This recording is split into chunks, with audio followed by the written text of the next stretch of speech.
Hello, everybody. This is Mickey with Caring Hearts for Horses. I am adding this to the post that you will see below or above, whichever the case may be. And I know that many of you are not going to even come close to agreeing with a lot of it. You will very possibly be one of those that stops in the middle of the reading because it is so long and in detail, because it is, and I quote, research. Research is lengthy. And this woman has done her research. I support her research 100%. I do not go against those that choose to help horses in any way they can. It's a very honorable mission in your life to do. It means you care, you have a heart, and you want to make a difference. I'm all about that, as most of you know. And if you don't, you should now. The issue that I have is that it's not prevention. It's feeding an ongoing problem. And it is about math, and it is about business. And there are going to be those that pay for the issue. There's going to be those horses that are going to go to auction. They're going to die. They're going to suffer. You can't save them all. We're not meant to save them all. There's not enough homes in this world for all of them. That's the cycle of life, and I respect that. And I hope that you do as well. That said, please, and I'm really almost begging you to please read everything. If something stops you and makes you upset, go back and reread it and continue. I had to do it at one point or another. I wasn't sure if I read it correctly and said, what? That doesn't make sense. Read it again and went, oh, yes, it does. Research it. There's links in here that prove the points being made. There is a very short news clip.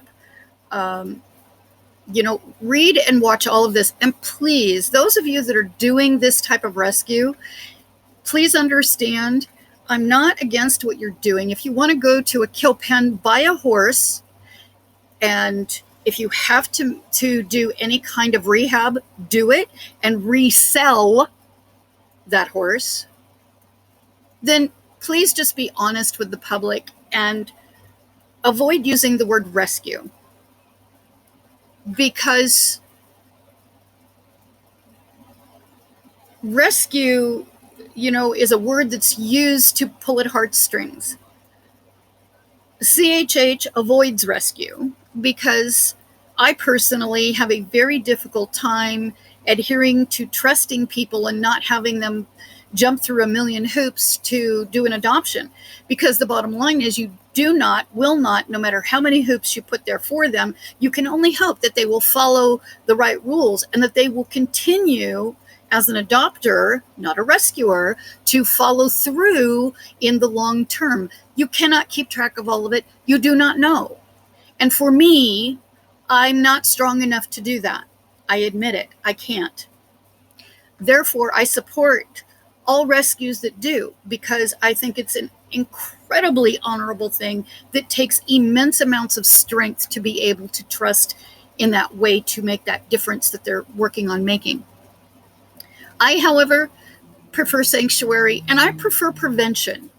I prefer to help that animal before it goes to a kill pen, to do what I can to, not just myself, but our organization, meaning my board members, meaning everybody that supports us, to help the people that have a horse that they're thinking of. They can't afford to keep it anymore.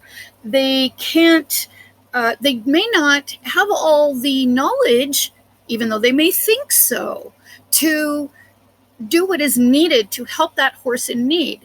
Maybe they can't afford the vet bills. I know it's easy to say, and you've heard me say this before, that, well, they shouldn't have a horse if they can't afford to take care of it. Okay, fine. But can we focus on the problem at hand? Focus on the horse's needs.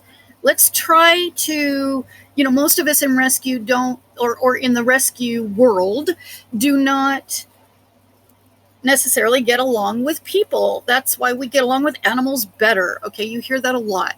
So with that said, the hardest thing to do is to deal with the current owners that are thinking about taking that horse to a auction, which is where kill buyers are, which is what you're about to read about. It's the kill buyers that go to the auctions that are the ones that send the horses over. They send the loads over. Okay. This is going to really help explain how the whole process works. And I know that there's a lot of people that do one at a time or two at a time, or, however many they can take and afford to rehab, whether it's emotionally, training, physically, whatever the case may be. Many times it's a multitude. And they don't know all of these things because the immense amount of work to research it, which this young lady has taken, is not done. And I understand that. Women especially, and a lot of men as well, we tend to think with our emotions instead of the reality. And what we need is that balance. And Caring Hearts for Horses is all about the balance, the meeting in the middle, the trying to create the win-win, not the black or the white, but the gray in between. Because that is where you find balance. And with balance, you have the good and the bad.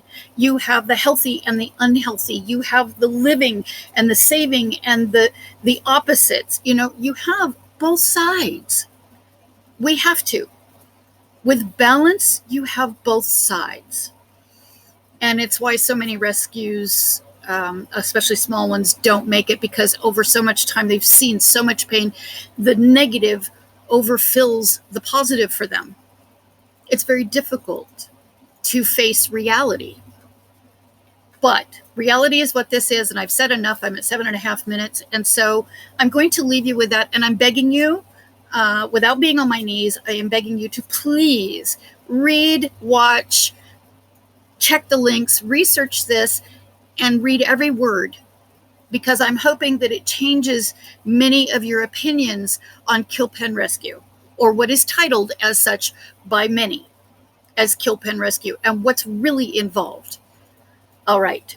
Prevention, balance, and love to all of you for having the hearts that you have. Have a wonderful day and read on.